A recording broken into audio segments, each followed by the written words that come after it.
Nintendo just updated the Zelda timeline a few days ago, and I say updated because nothing really has changed. They just swapped the Oracle games and Link's Awakening around, but they've been playing around with those games' placements for a while. And they showed Breath of the Wild and Tears of the Kingdom on a separate timeline of their own, not connected to the main timelines.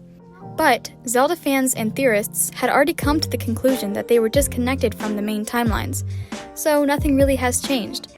They just confirmed what we've already been thinking. However, I've had this weird idea circle in my head for some time now, and seeing Breath of the Wild and Tears of the Kingdom officially on their own separate timeline, I've decided to share my thoughts. I'm not saying this is what Nintendo is going to do or should do, I just have an idea and thought I'd share. Having Breath of the Wild and Tears of the Kingdom on their own timeline gives Nintendo an opportunity to please both sides of the Zelda fans. Here's what I mean. Obviously, everyone noticed that Link's tunic in Breath of the Wild and Tears of the Kingdom changed from the iconic green color to a blue champion's tunic. And although the change was more for practical reasons, I think it could represent and is symbolic of a few things. More than one thing changed in Breath of the Wild than just going from a green tunic to a blue tunic. The classic Zelda formula changed drastically. The dungeons changed, heart pieces were taken out, and Zelda games went from being linear, where the story and game unfolds for everyone the same way, to massively open world and non-coherent gameplay for everyone.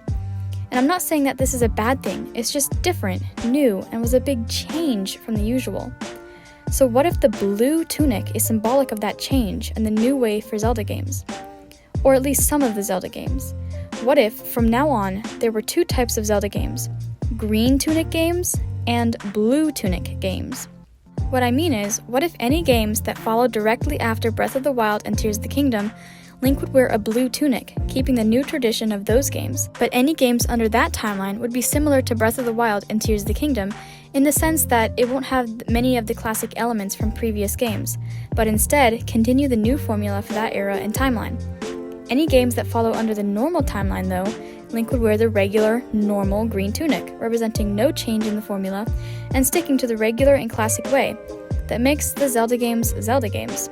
If they were to do something like this, then those that like complete freedom and doing whatever they want can play games under the blue tunic timeline, or Breath of the Wild's and Tears of the Kingdom's timeline, while those who miss the old ways can still play future games like that, but under the green tunic timeline, or the main timeline.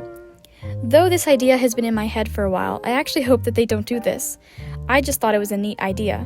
What I would really like is for them to combine the different elements from each type of game that they got right, and make future games a perfect mix of both worlds. From what I can tell, sort of like what they're doing with Echoes of Wisdom. Anyways, let me know how you feel about this idea, or if you have any similar theories. See you next time, Zeldians!